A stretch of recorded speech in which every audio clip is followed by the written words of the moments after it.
Today we'll be telling the tale of the Palest Princess.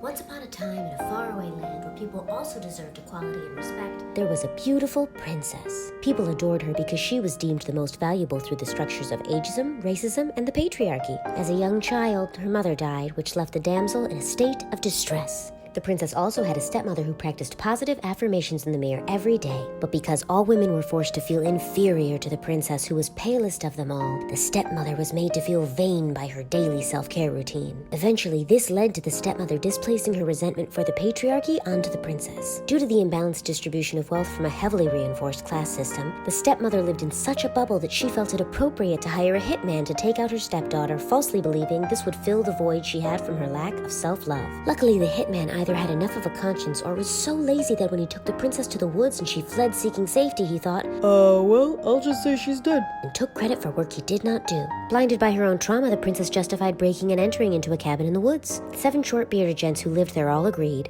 Sure, let young intruder stay. And the princess assumed it was a good call to stay out of familiarity from being worshipped. Rather than learn their given names, the princess decided to call the 7 short bearded gents simply by the adjective she deemed best represented them. They allowed it because while they went off to do manual labor in the mines all day, in return, she accepted gender stereotypes and stayed home to cook and clean. Attempting to start her self-care routine again, the stepmother went back to her mirror, but the mirror was still sipping societal Kool-Aid, so it shamed the stepmother and told her the princess was still alive. Getting swept up in peer pressure, the stepmother forgot that only her own inner voice could determine her true feelings. So she set out to personally take out her repressed issues on the princess. The stepmother then decided to do some heavy prosthetics so that the princess wouldn't recognize her. She was so focused from the perfectionist tendencies ingrained by her land that she didn't notice how fierce she was to have the magic to do that. When she got to the princess at the cabin, the stepmother offered her an apple because she knew the princess ate light to maintain her figure. Whether the princess really liked apples, or felt guilty for not blindly submitting to whatever was offered to her, the princess took the apple. Now, on top of the special effects skills the stepmother had, she was also a top-notch chemist, and she used that brain power to poison the apple. Whether it was the princess's petite, malnourished figure, or the potency of the poison, after only one bite, she fell down unconscious. When the 7 short bearded gents returned to the cottage, they were ill-equipped to process this tragic event.